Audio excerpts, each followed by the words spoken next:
Good afternoon, everyone. Welcome to the Improving Community Health Through Local Policy Change webinar.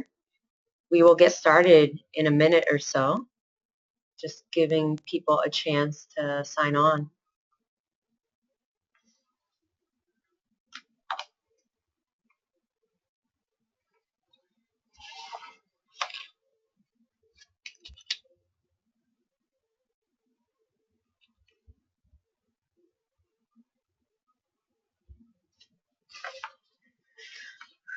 Again, we're giving people a chance to sign on. And again, so I'll get started with some background info here. So welcome. My name is Daisy Ortega. I serve as the director of the Community Health Training Institute, which is this wonderful resource that is making today's webinar available for free for you all, thanks to the very generous resources from the Department of Public Health in Massachusetts. We have a webinar today called Improving Community Health Through Local Policy Change, delivered by DJ Wilson, who works at Massachusetts Municipal Association, and he'll give you a little more information about that in a bit, but I just wanted to go through some housekeeping here. So first, if you see on your screen there, we have a way to sign yourself up really quickly onto our email list by texting to 2828 the Training Institute, and it will automatically add you to our constant contact email list. So feel free to do that. And just to let you know, and I'll do this again at the end, we have some other trainings coming up available to you. So we have the Community Health Improvement Planning Process webinar overview. So it's kind of an introductory webinar on December 8th. And then a follow-up in-person training that will be repeated. So it's not continuous, but it will be on January 12th and February 9th, the same content, both of those days. And that training will go into deeper concepts of the webinar. So that's available there in addition to other trainings and webinars we have. For the rest of the year, check us out at hrainstitute.org.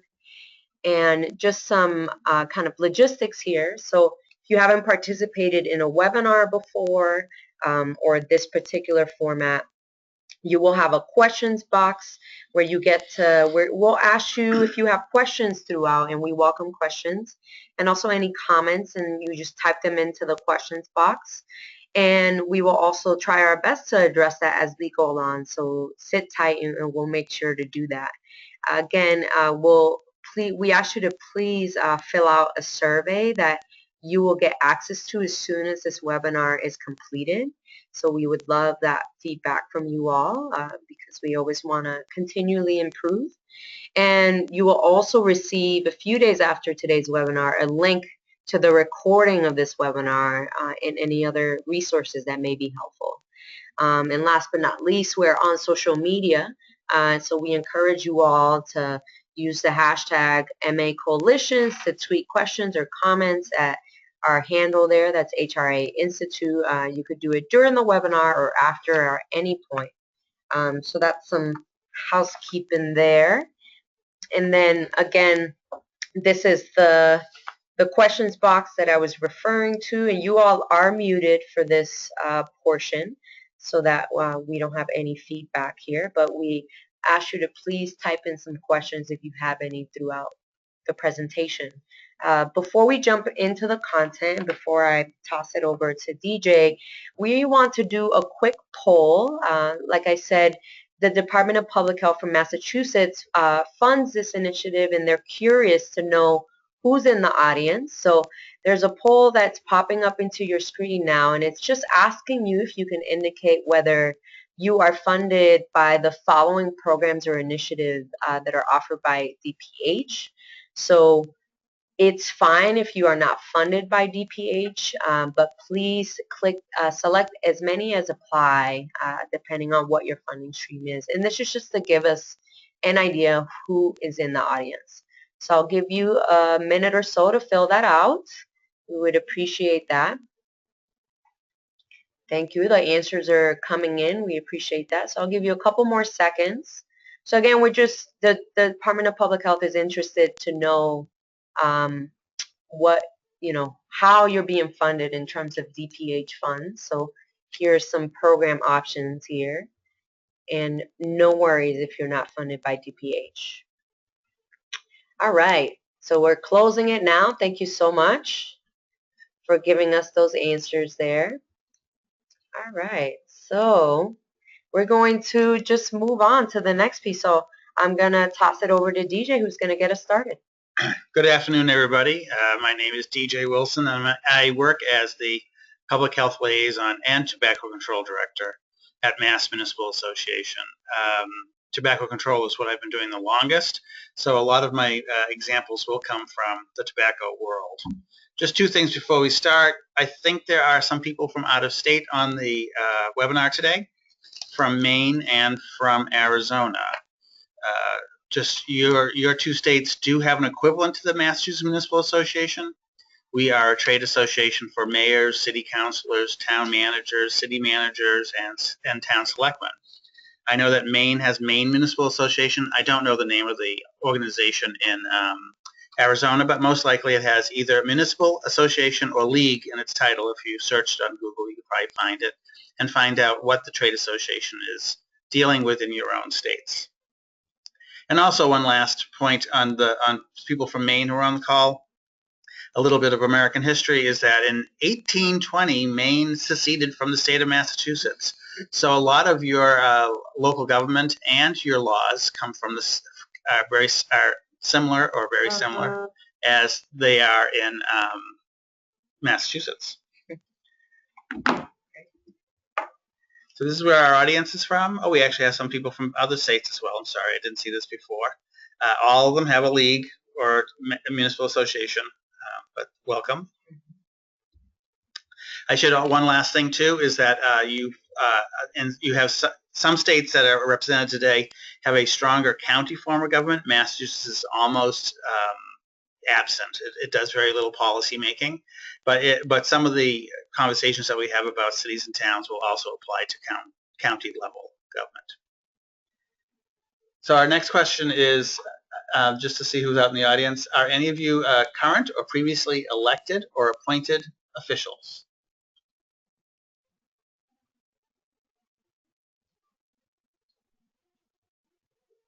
So I'll give you a chance to answer that if you wouldn't mind letting us know.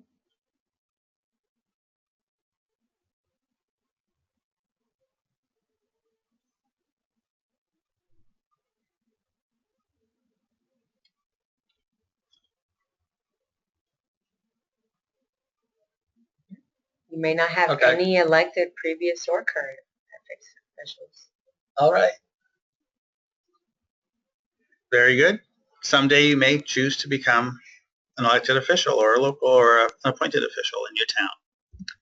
So the first thing slide I want to talk about is this health impact pyramid. It was done by Tom Frieden at the time that he was the health commissioner for the city of New York City, but now he is the head of CDC. This really talks about where we fall on dealing with particular public health issues. So all levels are important, but the place that we are working is further down the pyramid. So the top would be one-on-one, clinical, and then as you go down, changing the context is a lot of what we do, putting in local regulations and local policies, as you can see in the green arrow to its right. And then lastly, working on socioeconomic factors, which also impact our work, and we do work with. But when it comes to municipal policy, as we're talking today, it's that second tier up on the pyramid. So why is it important to do policy change? Because of this quote. This quote really summarizes it nicely, that people will not change their behavior easily when so many things are out there to conspire against it. So we are all faced daily with big gulp sodas and fast cars, and make life is easier to jaywalk than it isn't. And so all those things add up to doing sometimes the wrong thing. So policy can help correct for some of that. There's a lot of different policies out there. It definitely has multiple meanings. In a local government situation, it can be as small as the policy, a dog walking policy in a park, right up to a city ordinance or a town bylaw that bans soda or bans styrofoam containers. But policy is a general principle by which government entity can be governed. System of laws. Those laws are, codified in a massive number of federal laws, almost equally massive number of state laws, right down to your cities and towns who, on their websites, probably do have a place that you can go to check out the ordinances or bylaws of a town. Some can be voluntary, and we have, in tobacco in the early days, we did work and tried to have restaurants go smoke-free voluntarily. It was a good start. It was a good way to find out what restaurants were interested in. Or they can be mandatory. And I will say in tobacco control, we have learned that mandatory is kind of the way you got to go. So the types of municipal policies that are out there range from a resolution. The resolution can be as simple as naming a specific day for a notable person in your town. Grandparents' Day was one resolution I worked on years ago for a state representative here in Massachusetts. They don't have a force of law, but it can be an important first step in creating a law. It can be also a good first step for coalitions to work on. It's a nice way to introduce yourself to your local officials and decision makers, and it can kind of get the ball rolling on a particular issue so you can go back and do the next thing, which would be pass a local law. In Massachusetts, the local legislature is either a town meeting in towns or city councils in cities. And as I spoke of earlier about counties, there are county boards and county councils. Massachusetts is considered a strong home rule state, which means that anything that is not specifically determined to be a state law only, that cities and towns can do. We are also lucky, and I don't think anybody on the out-of-staters were from Ohio. We're also lucky in that every city and town in Massachusetts has to have a board of health. I believe Ohio has a similar thing. And one of the big advantages we have is that by state law, boards of health may enact reasonable health regulations. It's an easy process, and it comes down to reasonableness. Naturally, there's not a lot of politics that play into that, but it does provide us an avenue that a lot of other states do not have. So why focus on local policy? It institutionalizes change. At this point in time, we are now in the 12th year, I believe, of having smoke-free workplaces here in Massachusetts as a state law. If that law went away tomorrow, people would just be so used to having smoke-free restaurants and bars and concert venues and schools and offices that it'll never go backwards in time. It's evidence-based. We try to use as much evidence as possible, though I will say sometimes if the industry, whether it be the tobacco industry, the liquor industry, or medical marijuana, they are moving at a faster clip than we can sometimes get the evidence. So sometimes you are thinking about policies that don't have a solid database to rely on, but so that is a constant push and pull. The argument being, do you want to come back 2 years from now and then decide after the data is in to do something, to tighten up your medical marijuana sales procedure, for example, or do you want to act on it quicker? Sometimes politics will get in the way of that, and you'll have a politician who wants to blast forward even though there's no data. So those are the counterparts to being evidence-based. And lastly, being population-based with a broad scope is most important. As we spoke of earlier, it was nice to have a handful of restaurants that voluntarily chose to be smoke-free. It was good of them to do so. Some did it purely on public health. Some did it just to get a market advantage, and some did it for both. But when you make all your restaurants smoke-free, that's where you get your biggest bang for the buck in terms of public health. Local policy laws are effective for a bunch of different reasons. One is that state laws in Massachusetts take about 7 years to pass. Unless there's something really novel, that there's been an awful car accident or something unique happens out in the media, do state legislatures move quickly. So it does take a long time. The lobbyists typically hang out in state houses more than they hang out at our cities and towns. We in Massachusetts see the same lobbyists at the State House, and sometimes we see them in Boston, the city of Boston. But we rarely see them in small cities and towns. They don't get much of a good reception if they stand up in a town of 30,000 and say, "Hi, I'm Philip Morris, and I don't like the rule you're presenting." So we have an easier reign at the local level.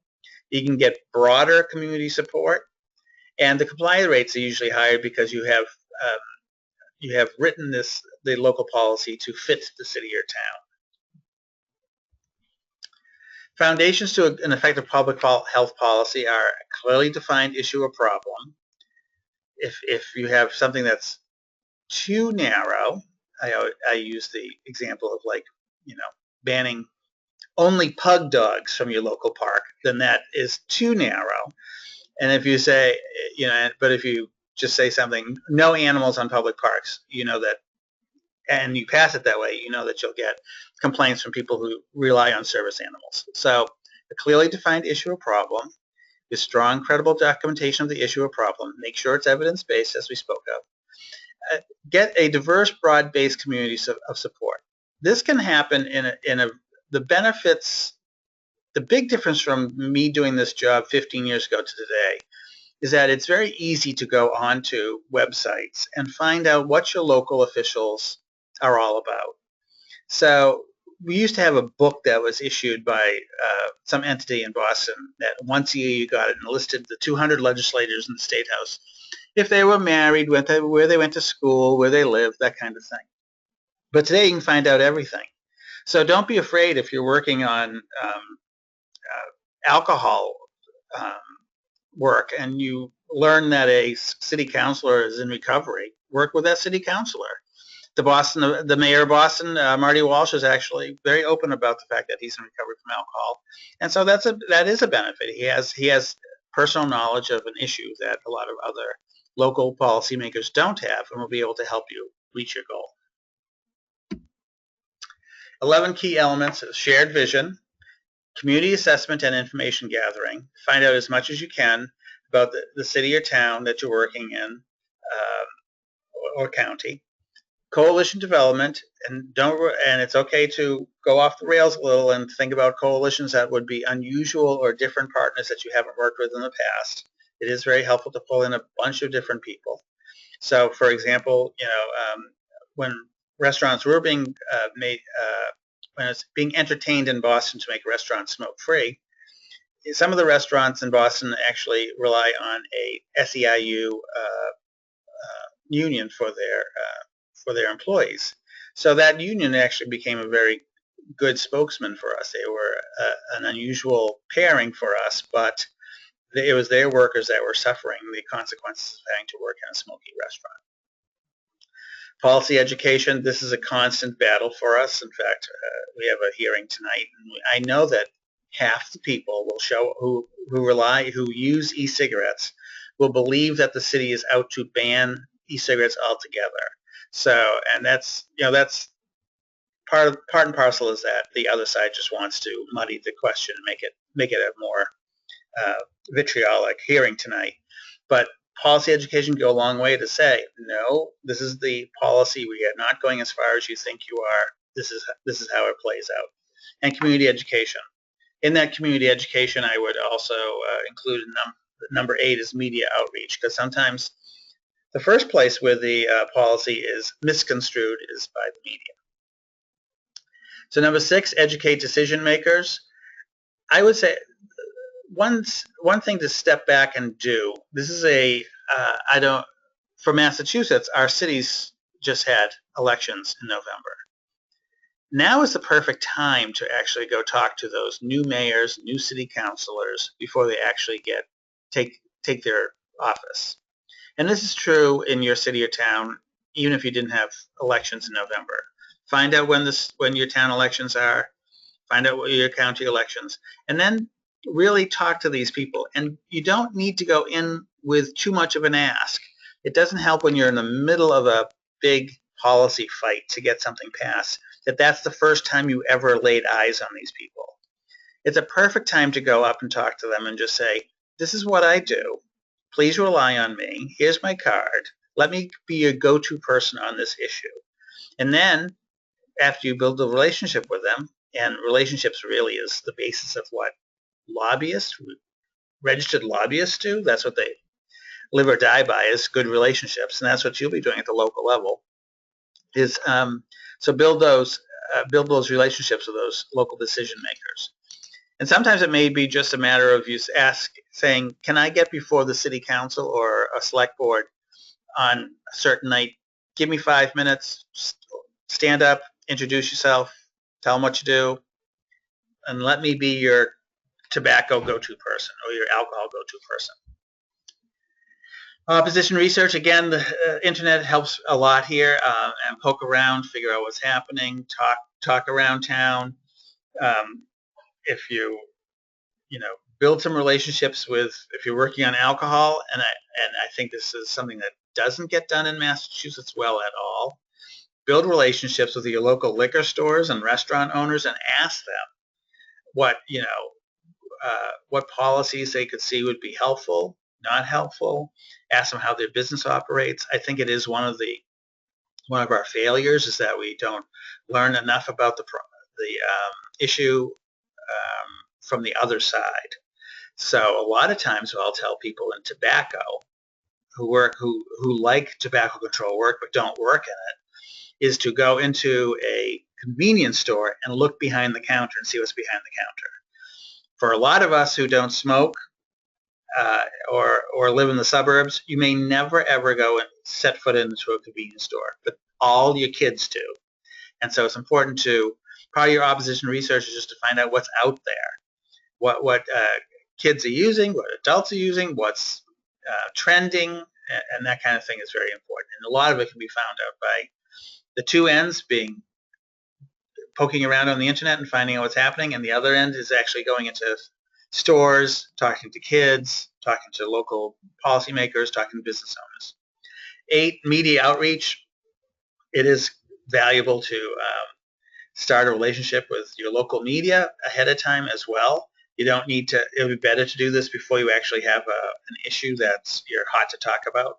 But it's also, if you start that relationship, then when they hear something that may not make any sense, that they'll pick up the phone and call you and say, the other side said this, is that wrong? And then you'll be able to get the right media attention that you want, accurate reporting, and then you're not spending your whole time trying to undo bad reporting. Keep in your back pocket the compromise options that you want to live with. I will say that we are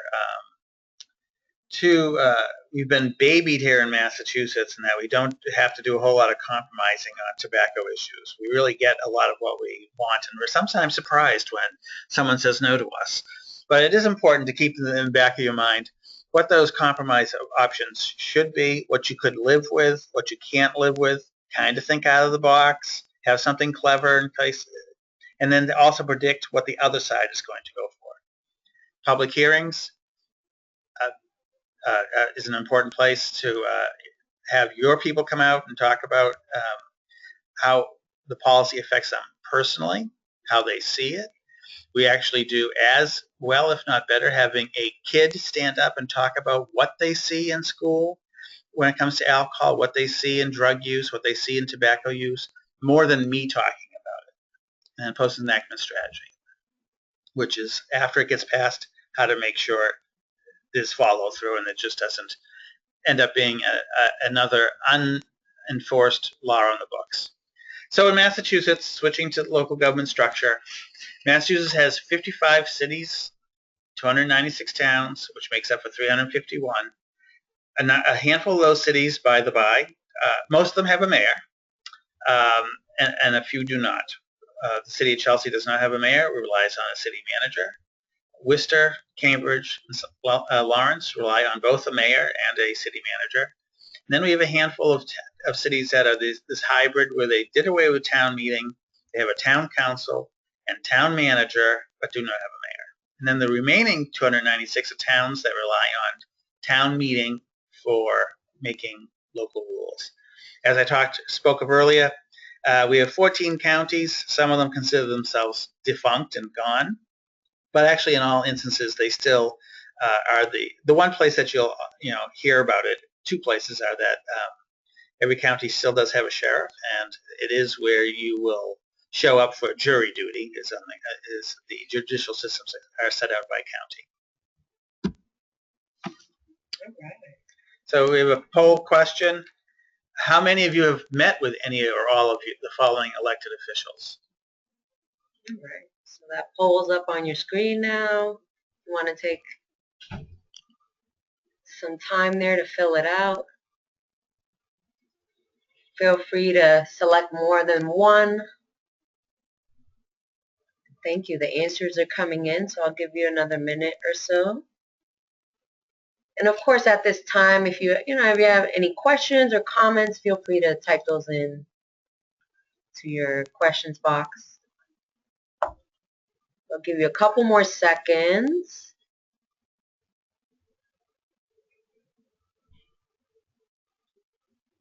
All right.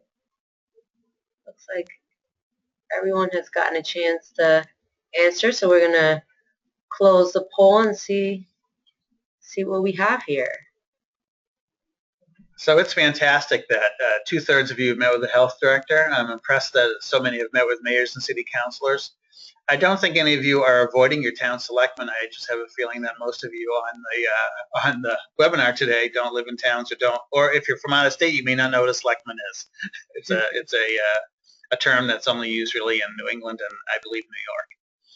And a good number of you have met with school superintendents, which is very valuable, especially for a school superintendent. That is it's a great relation to start up because they oftentimes, in the way the cities and towns are set up, is that school superintendents really do act independent of the other 4 categories listed up there. So it does require a little bit of effort to get through the door, but once you do, it's a good person to have a relationship with. So city leadership structure, those cities that have mayors, is a strong mayor versus a weak mayor. It doesn't mean that they can bench press any more than each other, but it does mean for a big part of a strong mayor is that they are usually on the school committee, and sometimes they are the chair of the school committee. They're also responsible for hiring and firing on their own. Weak mayors it's a lower level of power that they possess, especially in those 3 cities that I mentioned that have a mayor, city manager form of government. City council is also known as Board of Aldermen in some locations. Newton just switched from Board of Aldermen to the non-gender-based city council. But it is important to know that their duties in both are equal, but it's important to know what they are called. You don't want to call them the wrong thing. They enact ordinances through the Home Rule Amendment of the Massachusetts Constitution. The ordinances go into effect usually as soon as they are passed. So that is a tricky part for us. Sometimes in policy, our policies, especially if you're dealing with retailers for smoking or tobacco sales, alcohol sales, you may want some time before it goes into effect, not just this immediate going into effect. So be aware you may have to have some negotiations ahead of time to either pick an effective date or have an understanding that even though the ordinance goes into effect immediately, that there's going to be a 2 or 3 month period of time before there's enforcement. A practical reason for doing so, for example, we have a lot of cities and towns in Massachusetts that have banned blunt wraps. It's a sheet of reconstituted tobacco, almost always used for to roll a marijuana joint. It sounds weird to allow them to sell them for 2 more months before you enforce against that ban, but when you think of the politics, it is not worth you having to deal with the mayor getting 5 calls from retailers who feel that they're being gypped because they're now stuck with this product they can no longer sell. So that would be a practical experience of saying why, even though the ordinance goes into effect right away, why it's okay to wait. Staff, a lot of times, when you go into meet a mayor, you'll be meeting with their chief of staff or the city manager, and you'll feel gypped. It's everything that the chief of staff, any meeting they go to, they report back to the mayor, and it's pretty good. It's still an excellent win to have a meeting with the chief of staff, and a lot of times they will be the person who answers the phone, and having a good relationship with them is as important as having it with the mayor. Mayor task forces, you may already have several in the cities that you operate in, that there are task forces already on opiates and that kind of thing. So it's important to become members of them, or at least go and discuss your issues and what you do with those task forces, so they know that you're out there. The legal representation for a city is called a city solicitor. In some cities, they're easy to talk to. Other times, they're not. Cities are more likely to have hired somebody on their own who sits in City Hall and they work a regular shift. They get a city paycheck. But sometimes, and this is more true in towns, they rely on law firms that specialize in municipal law. Those are tougher people to talk to because they're charging the city or town with an hourly rate, and the city and town is very protective to not have anybody talk to them except for those who are authorized to do so. In towns, saying at the bottom, that it's called town council, which is, I know it can get confusing to have town council and town council, but it's town council is what the legal representation is called. Starting from the top, our towns here in Massachusetts run on a board of selectmen, and it's usually three to five members, some are 7. Town meeting is where the warrant goes to. The warrant is the list of potential policies and votes that go to town meeting. We have 260 towns that let anybody who's a resident go to town meeting and vote. But we have 36 that have representative town meeting where people vote for their town meeting representative, and only those people can go and vote at town meeting. They enact bylaws through the Home Rule Amendment as well, but there's a little twist in there that Massachusetts forefathers did not trust bylaws to be that town meeting could always pass valid constitutional bylaws. So here in Massachusetts, the Attorney General has to first approve those bylaws before they go into effect.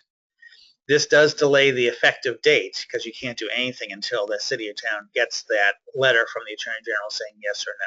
She does, our Attorney General's a woman, she does a perfunctory look to make sure it's constitutional and that it was passed correctly. And if she says no, cities and towns can go back and ask what was wrong with it and try to amend the bylaw the next time they go to town meeting. The staff for towns varies. Town manager has the most power in a city or town. Next is town administrator, and then executive secretary really acts more as an administrative assistant to the Board of Selectmen. ICMA, which is the International City County Municipal Association, is a national membership association for town managers, administrators, and executive secretaries. They do a fair amount of work on, they don't do much on tobacco, but they do a fair amount of work on the mass and motion issues, and they do some public health. So it's worth going to their website, which I believe is icma.org, and check out to see what they're doing. Okay, we're going to pause and see if there's any questions.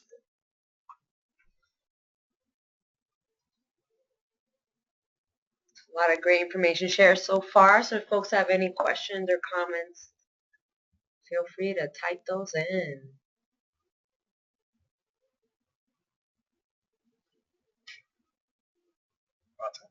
Yeah. So feels like everybody's doing okay. So I'm going to move forward. If one comes up, we'll jump in. So a lot of what happens in city or town halls happens outside the top offices. The selectmen and city councils actually probably show up for their weekly meeting. They have a pile a few inches thick of papers to read, and and the city clerk or town clerk is trying to whip them through their weekly meeting and get everything done. But in reality, before it bubbles up to that level or to a mayor, town manager level, there's a lot of lower administrative offices, boards and commissions that are helpful to build relationships with, know what they do, and see if that is where the policy that you seek is better fitted. City and town clerks, they typically don't make policy. However, they are gatekeepers to the nth degree in most cities and towns. If you have a bad relationship with a city clerk, your chances of getting much done is poor. So it is worth going in and introducing yourself, letting them know what you do, and feel free to ask them for any help. They are a massive font of knowledge, and in some cities, the city clerk is the one who runs the city council meeting as well. Finance committee gives you a good handle if you want any money out of the city or town. And then the following, treasurer, taxes, they'll all have different levels that will interest you. A forest or tree warden would probably be helpful if you're working on mass and motion issues, and you want to make sure that sidewalks are clear of tree roots, for example. Knowing that person's helpful. Public Works does a lot of intersects a lot with the built environment work we try to do in cities and towns to improve walkability and improve bikeability. Your Public Works person might be a very key person to talk to, because they may either be with you or they just may not care, and just their only job is to fill potholes. So they're important to talk to. Historical Commission, they're usually a smaller group, but depending on the city or town, they might have a lot of power.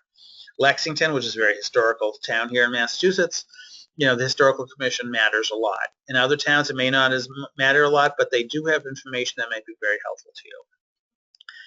And then, as you can see through the other ones, I'm not going to go through them all individually, but Council on Aging is also important when we're talking about mass and motion issues, mobility issues. They can be a real helpful group to talk to, and always keep in mind that probably the #1 voting bloc in any city or town are retired people. So the more relevant local departments that would be helpful for you to build relationships with, the Board of Health. As I said, in Massachusetts, they can do regional health regulations, so it's where we do a lot of public health policy. But also, you may not have something called a Board of Health, but I am sure if you're from out of state that you have some county or local level group that deals with the public health. They may not have policy making capacity, but it would be interesting to know if they do or not, and what they do to get policies passed. Zoning Board of Appeals is the decision maker as to where physical plant issues lay. So this is important. If you were, for example, wanted to limit the density of tobacco vendors, or if you wanted to ban, to keep out fast food restaurants. Planning Board also has a longer view of what the city or town, what they want it to look like, and so sometimes they're a very valuable group to get in front of. Introduce yourself and let them know what you're doing, and if you have intersections, they may be very helpful. It's also these kind of innocent 5-minute introductory spiels at a board will also, you might just find out that someone really behind the counter on the other side is really interested in what you're doing. It may be part and parcel of what they do for a paid job, and that you'll find an ally pretty quickly. School committee, we talked about them earlier. Social human services. Some cities and towns have the gamut of what they are called is massive, but it's kind of like the town social worker, for no other good way to talk about it. They kind of grease the wheels between resident concerns and town hall, and sometimes if you find that person, they can be very helpful in with your policy desires, or at least to be able to point you in the right direction. Parks and Rec make a big deal when you're talking about physical activity for mass and motion folk. Public safety, police chief or fire chief can be very important to what you want to do in your efforts. Especially this is true if you want to do something on police chief is important. If you want to do something on alcohol, they will want to be included. And the fire chief, oddly enough, one place that we run into constant interference is fire chiefs who don't want to narrow down roads or expand sidewalks because they're always concerned as to how a fire truck can get down the street. So that is something to think about when you're talking about doing some traffic calming in your city or town. That the fire chief is important to talk to. Housing and community development. Right now, for the last few years, we've been talking to a lot of our housing authorities at the local level to make them smoke-free. We've been working on this for a while, but we do expect the US HUD, Housing and Urban Development, to come out with a ruling that they're going to really compel those public housing units that they fund to be smoke-free. So we will have more and more intersections in tobacco and housing authorities than we have ever had in the past. And liquor licensing boards, important to get before as well to talk about. I think that we, in Massachusetts, they are underutilized. There's one valid reason they're underutilized because the state has an appeals process that gets in the way of the local boards doing their job. But it is still very important to get before them and to educate them as to what the issues are. In towns, our liquor licensing boards are usually just the selectmen, so they are not trained in liquor licensing at all, and oftentimes default to doing the easiest path that will allow the least amount of legal exposure for a lawsuit, basically. So getting before them if you're working on alcohol issues is really important. Our boards of health, where we do most of our policy in Massachusetts on public health. In towns, they're usually 3 to 5 members. They can be elected or appointed. There's a pretty clear split. And the selectmen may act as a board if towns fail to establish one. We have about 20 towns where the selectmen acts as Board of Health, which is generally difficult. It's hard for them to take off that selectman hat, which is oftentimes pro-business, and put on their public health hat. In cities, the Board of Health is appointed by a mayor, and the one unique thing is that it must be a physician. It is not necessarily true the physician needs to live in the city, and we have a couple instances where the physician works in the city but does not live there. And as I said earlier, the standard for public health regulations is that they must be reasonable. Courts in Massachusetts have been very good to us and have upheld most health regulations as reasonable. Health departments exist in larger cities such as Boston and Newton, where there's a commissioner that's appointed by the mayor. They alone could technically pass a regulation themselves, but for political reasons, they don't. So sometimes for example, Newton and Cambridge that rely on a commissioner, they go through the city council to pass an ordinance and don't do a health regulation. The charter is the place that you can go. Not every city and town has one, but you'd find it on their website, and it's the place to go that lays out how many selectmen there are, what their tenures are, that there's going to be a tree warden, that there'll be a veteran clerk. So this is the place to go to kind of see the outline of how the structure of your city or town. It is not easy to change it. I've not been part of a process to change the charter, but it usually requires a commission that takes a couple of years to do, and then in the end, it is considered a piece of special legislation that the Massachusetts legislature has to do. So, but for our purposes, going to your town website or city website and checking out to see if there is a charter will give you some insight as to how the structure of the city. We talked about this earlier. We talked about ordinances, bylaws, regulations, but regulations are not limited to health regulations. Your Parks and Rec may do their own regulations. The school committee does regulations that are specific to the schools that are under their control. So the regulation can be broad. And lastly, executive order. An executive order, and this exists at the president, governor, and mayors can do these. The one limitation is that sometimes it's seen as an end run. For anybody who pays attention to the news, when President Obama does an executive order, the Congress complains that they're going around him. One limitation is that it it does not, it is designed to last as long as the administration lasts. So in some places, the executive orders extinguish automatically when the person who put them into place is gone, out of office, and in others they live on unless the latter administration gets rid of them. So some of this we've talked about already, but for city ordinances, it is true the second bullet is the most important bullet. Typically what happens is that a policy gets introduced to the full city council, and then almost a majority of the time, there's just a perfunctory vote to send it off to a committee. So the real work is done at the committee. So a lot of times there'll be the ordinance committee, or if you're doing public health committee.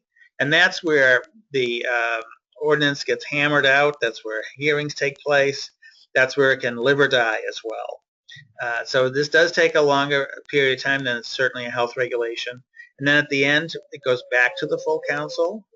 A lot of times when it goes back to full council, most councils say, if you hammer this out in the committee level, we'll vote for it because you've already done the work down there. But then it does go on to a mayor, so you do have to make sure that the mayor is with you on this ordinance and make sure that he votes with you, he or she votes with you, and if they don't, that the override is possible. That override, what the details are for that override would be found in the city charter. For town bylaws, as I spoke of earlier, the warrant is a collection of articles, and the articles are those questions that are presented to residents of the town. It can be the the most common route is to have the Board of Selectmen approve these warrant articles, but they usually, and again found in the town charter, usually is a process to go around the selectmen if they say no. It's some percentage of the population needs to sign a petition, or is just a certain number. It's odd that sometimes the number is really low because the number was put in place, maybe in the 1800s. So, say 20 people need to sign it. You're in a town of 40,000. But that is what's in the charter, and that's what happens. So it's typically town bylaws start out with to see if the town will, and it can vary widely to ban blunt wraps, to spend $5 million on a high school roof, to hire new police chief. It can be all over the place. Someone has a question here. Perfect timing. What is the difference between an ordinance and a bylaw? Thanks, Jenna. So in Massachusetts, the ordinances are done by city form of government, those 55 cities, and a bylaw is done by town form of government through a town meeting. Great, thank you. So the second bullet on this slide, representative versus open town meeting we spoke of. I would encourage anybody who lives in a town that has an open town meeting to attend it. Usually they can be dry events. I live in a city, and so people who live in cities or people who don't live in that town can only go with special permission. You need to sit in a special area of the room, so they make sure that you don't vote on it. Oddly enough, if you do this, you'll end up being with a lot of department heads who don't live in that town, but they work there, so that they also are non-voting members. So, but if you live in a town that has an open town meeting, I really encourage you to go. They can be dry affairs, but it's worth sticking it up for a couple of hours to see how it plays out. As I said earlier, the warrant is a collection of articles that are voted on. Usually it's a simple majority except for certain types of laws, and zoning is one of those laws. For Board of Health regulations, it's usually a majority of the board. Reasonableness is the standard. And in fact, they're not even required to have a hearing on most things. We recommend it because this being a smaller, minor board, that compared to city council or town meeting, that it's not worth the backlash to get the complaint. How come this group of three were able to put something in and we had no say in the process? So we do recommend a hearing. As I said earlier, they're not the only ones who do regulations. Parks Rec, Zoning Board of Appeals, and school committees also can put regulations into effect. However, their regulations, especially for school committees, is limited to what their authority, which is just schools. Zoning ordinances and bylaws, it's through the police power that a city or town can choose to lay out their zoning. What zoning, the purpose for zoning is that it segregates usage. So in the, way back in the 1800s, I forget the year that this came about in, I believe, the state of Ohio. It was to put, not have factories, schools, sewage plants, and housing all in the same block. It was to segregate out those usages. And so today, when you look at a zoning map of your city or town, it probably is pretty complicated. And there's different levels of commercial, different levels of industrial, different levels of residential. But it was done for these objectives, to lessen congestion, conserve health, so people weren't living next to the tannery, fire, flood, and other dangers from hazardous waste that was dumped in tannery yards. I'm going to use tannery as an example clearly. Provide adequate light and air, prevent overcrowding, adequate provision of transportation, encourage housing, facilitate parks and open space, and conserve the value of land. So on the flip side, one of the problems with zoning is it did cause us to have to rely on cars more, because when you no longer could walk to the factory because it was put across town, or in a more common example for all of us is when the shopping mall is only accessible by car, then you can see that we have caused a problem here, and that it reduces physical activity and limits who can get to that shopping mall if you don't own a car.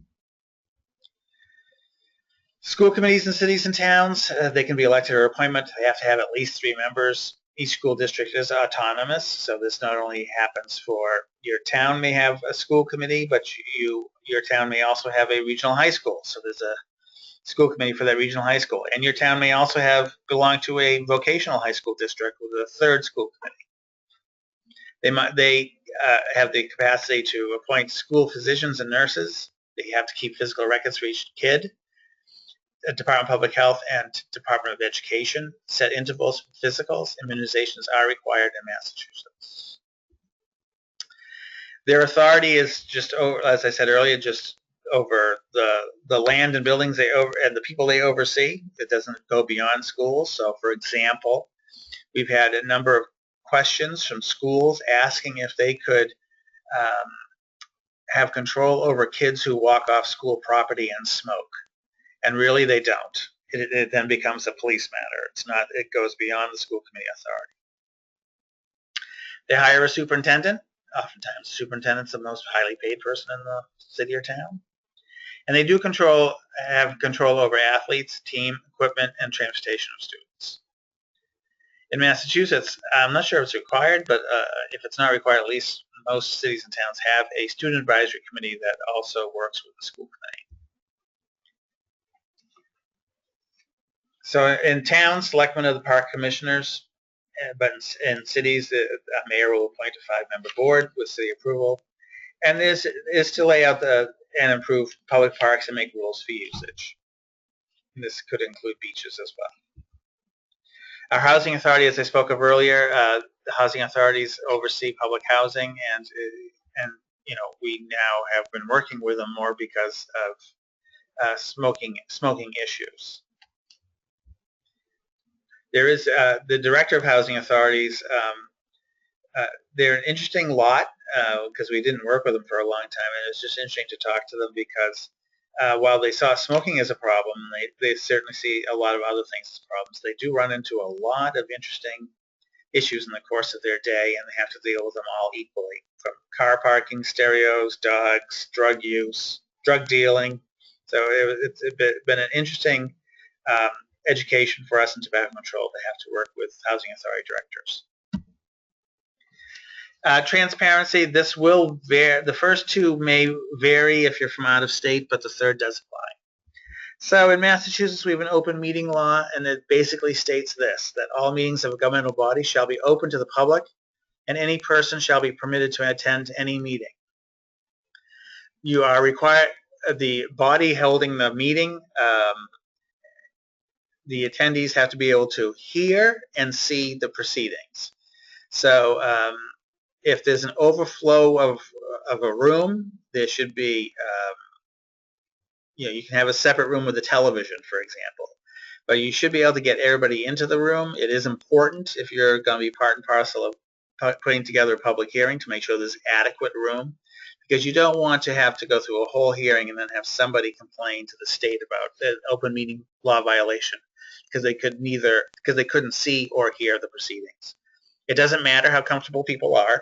They could be forced to stand, but they need to be able to see and hear.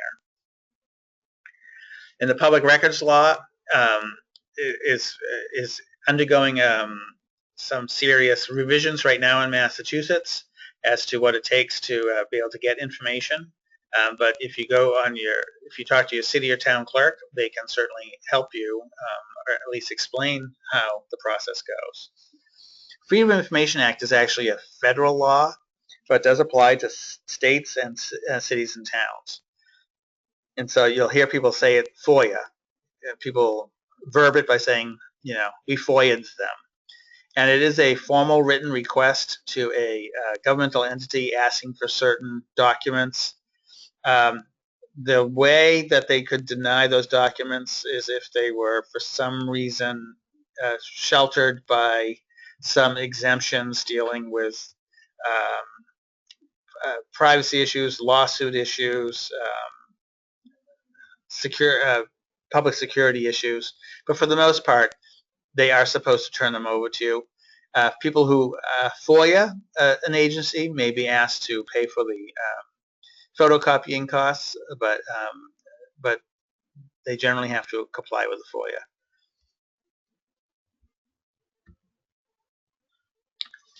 So when it comes to the nitty-gritty of actually talking to local officials and decision makers, how to go about it, where do you start? As I said earlier, the internet is a nice place to start. Talking to some, townies, people who really know the town you're working in, as to who are the decision makers, who are the important people, who attends the Chamber of Commerce events, who go to every fundraiser. And so identifying those key supporters is important, learning about their biographies. A one-on-one meeting is best, but like I said before, there's nothing wrong with going before a body and saying, can I get 5 minutes on your agenda just to introduce myself? It is better if you are a resident. If you are not a resident, it's helpful to bring a couple with you. Involve key people in your meetings, and then update, inform, become their go-to person. It is very helpful when you're meeting with local officials to follow up after you meet with them and say, pick some small, even request or idea that they throw out and say, hi, I'm just following up. Thanks for the meeting. Here's some more information. Just so the more you can get in front of them, the better. So one way to look at who to work with is the sphere of influence that I can't even tell you where it came from. We've been using it for years in tobacco control, so I don't even know. So, but in the middle is that stakeholder that you're looking to talk to, whether it be a local official, a state rep, the Chamber of Commerce head, the person who runs the local newspaper. Then learn and look at these outside circles and figure out what they all are. This, like I said before, was a real pain in the neck to do back 15 years ago. But now when you go on Google or Facebook, you can find out a lot what they're doing. And usually the local officials who are smarter and have ambitions to be something more than a local official are on Twitter, Instagram, Facebook, so you can really find out a lot about them. I might go back. Just looking quickly, the top one, the news. I think more and more as time goes by, the physical newspaper becomes less and less important. However, it is still important for those local officials. The good ones, make sure that they get their pictures in them a lot. They oftentimes, because they're small, understaffed newspapers, they can write their own articles and they'll be put in verbatim. So it's still important to look at those either online or actually get the physical paper, the local paper. And then as you know, when you look at education, clubs, affiliations, anything, personal history, families and friends, anything that gives you a little leg up to talk about is very helpful. You know, if you can talk, if you learn that, you know, they're diabetic, then that's a. It sounds really scammy to say this, but this is how it works. A lot of times we get involved in certain things because they're near and dear to us, and the same is true with local officials. So building a relationship, especially with commonalities that you have, what your supporters have, is really helpful. So now it's question time, and I believe we have two. I'll start with the second one because maybe a quicker answer there. But does the open meeting law that you mentioned, does it say anything about translation services or any kind of ASL interpretation? I know you said has to be accessible. They need to hear it or see it. Not that I know of. I do think that in cities and towns that have a large population that speaks something other than English, they may offer that assistance, but I've not seen that happen that often, and I've never heard anybody complain of it. And then the other question is, what are some challenges and I'm sure potential strategies or solutions that you've witnessed when community health advocates engage in this kind of work and policy work and talking to stakeholders? You know? Yeah, I mean, I would say there are very few cities and towns, and certainly the state of Massachusetts is not in this favored classification. There are very few cities and towns that have too much money. It is always a budgetary problem. So what ends up happening, I think, a lot of times, is if you bring forward your policy issue, let me, I'm trying to throw out, you know, that we need to replace, we want to put countdown heads at intersections rather than just the usual don't walk, walk, but actually have a countdown, because we know that it helps people cross the street better. It calms the drivers who are getting have the foot on the gas pedal. But then you talk to the DPW head, and they're like, well, you know, my problem is we have 7 claims from drivers who broke their axle going over this pothole. And so it can quickly become this problem that the most obvious one gets fixed. It's that long-term problem that we all run into, right? It's, do you stop the truck from driving over the cliff, or do you wait at the bottom and then take the people who are in the truck to, with the ambulance, take them to the hospital? So we're trying to do prevention, which has a longer duration to put in place. It is meant to change the way people think, and the results may not be as quick and apparent as filling the pothole and getting no more claims for broken axles. So that's always the struggle, and that struggle becomes further complicated because, and this is just a general large problem for all government, is that especially when you're looking 50 years out, most local officials or state officials won't be around in 50 years. So this is why I feel confident that we will never have Social Security go away in the United States, because it's a long-term problem, and our local officials are short-term people. They work on short term. So that's another problem with prevention, is that we're looking at a longer scope of how to change things. So that is a broad general issue that we run into. And more specifically is that, for example, I live in a city that has 60,000 people in 5 square miles. So a lot of the population walks to the subway stations, to buses, and a lot of them just don't have cars. And we should be thankful as drivers that they don't have cars. They'll just make the city more of a nightmare. But if your local officials all drive to City Hall, they have no clue what it's like to walk around. So sometimes it's that kind of education to talk to those people It's great if you work in diabetes and you find the diabetic city councilor, but sometimes it's more important to find the city councilor who doesn't walk and say, hey, what if we meet up and do a walk for 30 minutes, and I'll show you the benefits of countdown lights compared to the don't walk. And you can see live what the problem is for your constituents who are trying to get across this busy intersection. So sometimes, that can be an issue as well. So I think I'm just... I think you have another question. Okay.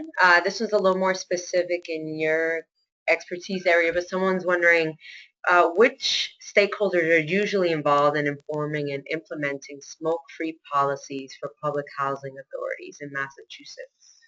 It is the public housing authority themselves and their director.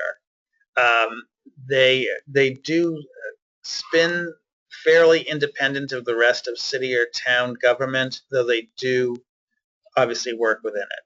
So, that is the exact place to go. And for us in Massachusetts, just to give a little background for everybody, is that several years ago, HUD was asked by, I believe it was a Minnesota public housing entity, should we be making our location smoke-free? And they came out with a memo that said, yes, we encourage you to go smoke-free. But it was just encouragement. And then in Massachusetts, our HUD equivalent at the local state level, DHCD, which funds a lot of public housing, they actually dragged their feet on this for a long time, but they finally agreed. And now we're about to, so we have both our forms of funding encourage going smoke-free, and then, as I said earlier, HUD will probably come out with a ruling that will kind of mandate it for those that are funded through federal. So that whole world is centered in your housing authority in cities and towns, and that'd be the best place to start. Now, if you had a real good ally who was on a city council, or a really good ally who was a mayor, and you said, you can ask them, I would like our housing authorities to be smoke-free. Do you agree? If they say yes, then you can ask them, what would be the best way for me to go forward? What do you think would be the most prudent way for me to have this happen?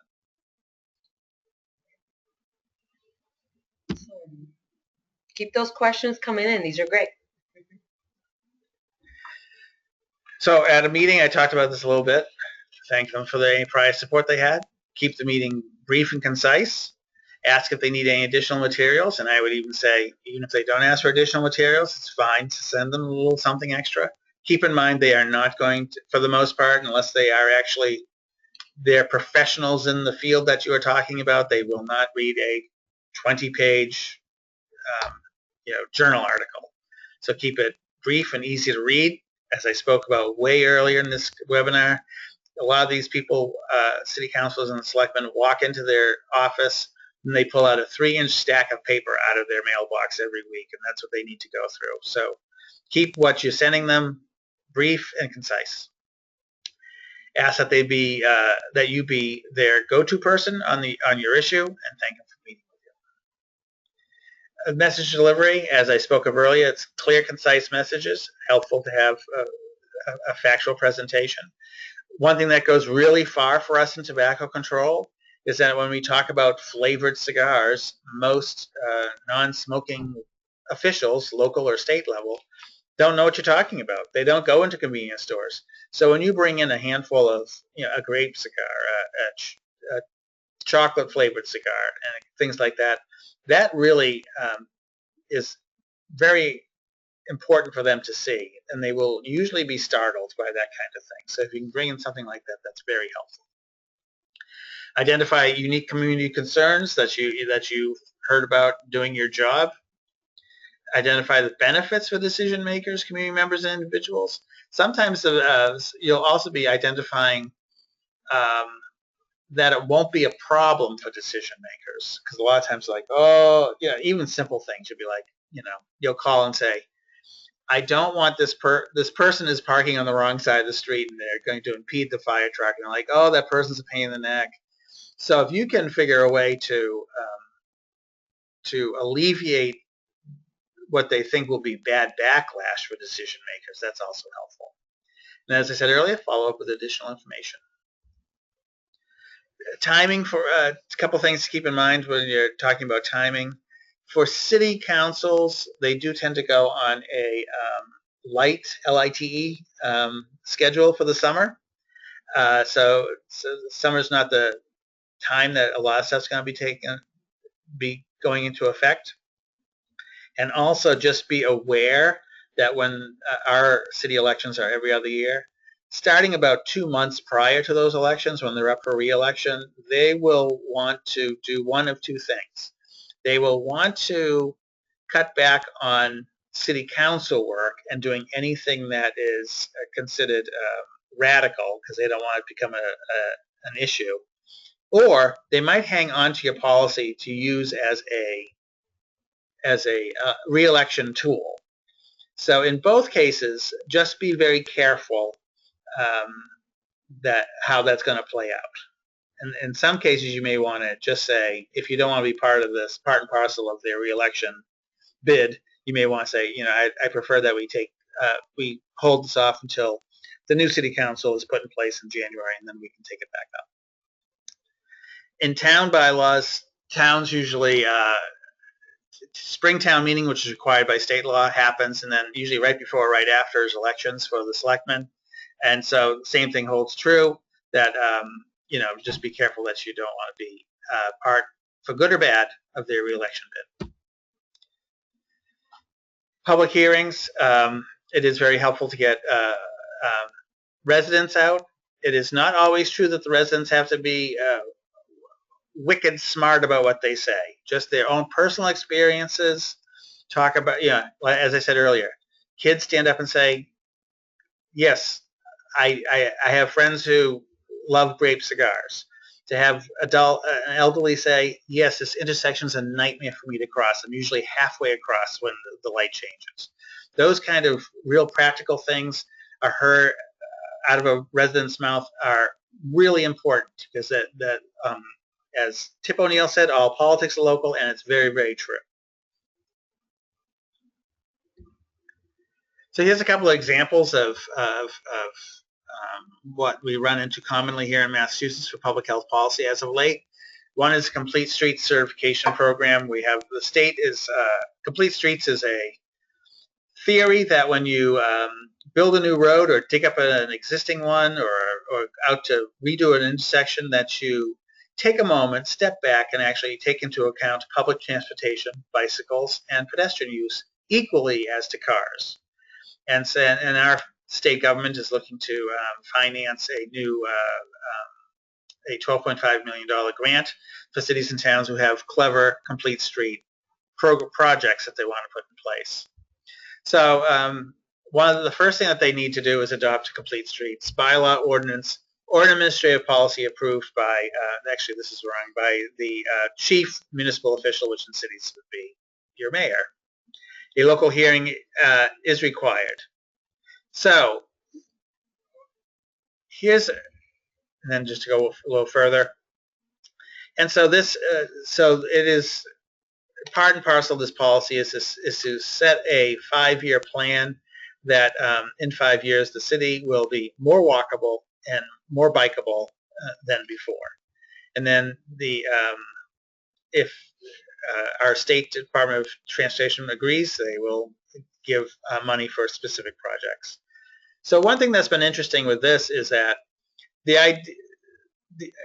getting back to an earlier comment, so complete streets. So you're talking to a city council where all of them drove that day to City Hall. None of them would have thought to bike or walk.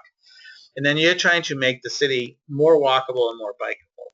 So you have to think through before you talk to them, what are the downsides for them politically, but what are the benefits for the city or town? And will these benefits be realized fairly quickly so they can get a pat on the back for all their hard work? And it is possible, but one thing that's been interesting with this, we were plodding along nicely, and the state money has kind of caused a spike in interest, but sometimes that spike in interest is not necessarily good.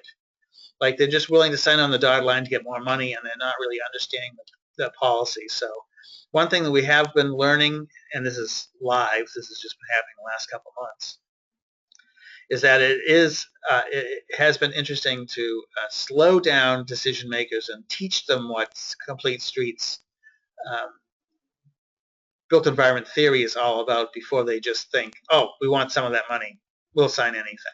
So that's been interesting. And then the second that a couple people have questioned about is the smoke-free housing. So this is actually talks about our experience here in Massachusetts. When we first went smoke-free in 2004, it was no surprising that the complaint line that the state had set up was getting a lot of complaints from small businesses where there might just be a couple people, and the lawyer is smoking in his office and doesn't care what the paralegals think, or the random bars that let people light up at 1 in the morning when they thought no one was looking. But that slowly went away, and then we had this weird result where while non-smokers were now living their whole day being smoke-free on the bus, in their office, at the restaurant, at the bar they went to, but then they went home and they smelled smoke. And so then we started having a lot of complaints about about smoke-free housing. Not only public housing, but also with market rate housing.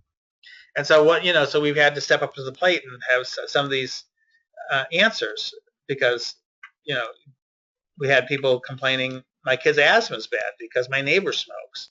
And if this happened in a public housing setting, then we were able to go to the Public Housing Authority and talk about it. If it was market rate, we've had to establish some ideas for what you do if you're in a condo association, or if you're in an apartment building, what do you do? And so we really went through this live, and we didn't have the luxury of sitting back and saying, well, let's collect data for 5 years and see what we should do. So we toyed with the idea. Simple. Do you put in weather stripping? Do you make the smokers move to the top floor? Do you can a landlord ban a smoker? Can they say no to leasing to a smoker? Can a housing authority do that? And we learned that they didn't. And we're still working with this, but these are policies that aren't set in stone. So you do have to develop a good understanding of the policy, the limitations, what the future could look like, what compromise you're willing to live with, because it's not as easy as something that might be grew out of a math equation or a science equation where there's one right answer. Sometimes it is change. It does change as you're in the middle of it. The fourth bullet down, offer cessation. We've recently had conversations that, are we offering cessation too soon? We think to ourselves, okay, you're going to make this building smoke-free. There's 25 smokers out of 100. We'll offer cessation. Well, but when you talk to cessation specialists, they'll say, just offering a program doesn't mean that they now want to quit. They just want to figure out how not to get caught and how not to get kicked out. And so maybe we're overextending ourselves by having a cessation specialist come out to an apartment building, when what we really need to do is have someone just talk to them about tobacco awareness, how to comply with the law, how to not get kicked out of their housing. And then eventually maybe they'll be in the pre-contemplative stage, which will move to contemplation, that someday they'll quit. But we're slowly learning that maybe that's going too fast too quickly. And then going too fast too quickly, 1 year before the effective date, most housing authorities realize it takes up to a year for them to get the new leases out, so they do a year. But we have places. We just had a housing authority very quickly, in the course of like 6 weeks, decide to go smoke-free on January 1. January 1, by the way, is an awful day to do most policies. It's a holiday. No one's out there to enforce it. And it gives a nice headline to the front page of your local newspaper. X town takes away smoking rights from poor elderly people in their housing. X town rips cigarettes out of mouth of elderly. So I please stay away from January 1 as a start date. It's not even a day that you can enforce, so even pick the date a couple days later. But for housing, do you want your housing to go in effect for a week or two, and then have a snowstorm, and then the front page picture is 4 elderly people standing outside smoking? So be practical and say that to your decision makers. Hey, let's make this for May 1, when it starts getting warm, and then we can figure this out. We can live 4 more months with the existing policy just to have the policy go off correctly. And then politics becomes an issue, continues to be an issue. The media I spoke about, and then enforcement continues to be an issue for these people. But like I said, a lot of our directors are very much like, we treat it like everything else, which is great. We don't hold it to be different. But you are making a massive change in a smoker's life to say that you've been smoking in this apartment for 20 years, and starting on May 1, you can't do it anymore. So those are some of the, for that example, just some of the ways that you do need to be nimble when you're doing some public health policy, especially if there's not something that's that the data is not robust and easy to rely on.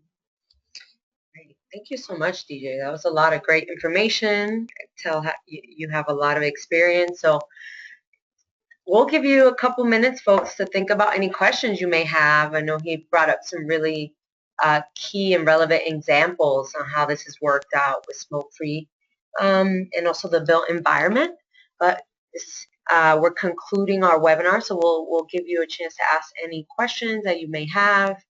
But of course, DJ's here as an ongoing resource if you think of any after today. But I'll give you a minute or so to type those in if you have them. But don't leave us yet, because we have some closing things for you before we go.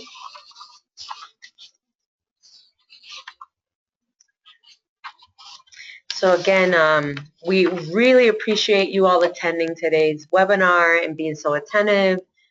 We also appreciate the questions and all the wonderful work you all do in your communities to make them healthier, more lively, more safe for everyone involved. Just to let you know, again, if you missed it at the beginning, we have some upcoming free trainings and webinars, in particular, the community health improvement process. We're doing an introductory webinar December 8th, which is next week actually, and then we have a follow-up in-person training that's going to be repeated once in Boston and once in central Massachusetts, which will confirm soon the location, but that's January and February. You're welcome to look at more trainings and webinars that we have on our website, hrainstitute.org. There's anything that came up today that you wanted additional training or information on, we also welcome your feedback through the various methods we have here, through Twitter, through our website. You can also email us, and then DJ Wilson is here. His email is here for any questions or comments you may have about the topic. And we would really kindly ask you to fill out the survey that's going to pop up when the screen closes. We would love your feedback on today's webinar. And again, we'd like to thank you for your attention, and to DJ for his extensive knowledge and informative webinar, and definitely Department of Public Health here in Massachusetts for helping making this available for you all so that we can spread the knowledge. So before we all go, we'll do that poll once again. Maybe you missed it at the beginning, but out of curiosity, the Department of Public Health is interested to know if you're funded through the following initiatives. You can check more than one. If you filled it out at the beginning, you can fill it out again, but you don't have to. But if you're not funded by the Department of Public Health program or initiative, that's fine. But we're just curious to see who is in the audience. So I'll give you a couple more seconds to fill that out. And again, we ask you to please take a few moments to fill out the survey as well. That's going to pop up. But thank you so much, DJ. That was really helpful. And yeah, we hope that you'll join us again for something soon. Awesome. So thank you all for your time. And that's it for us. Have a good one.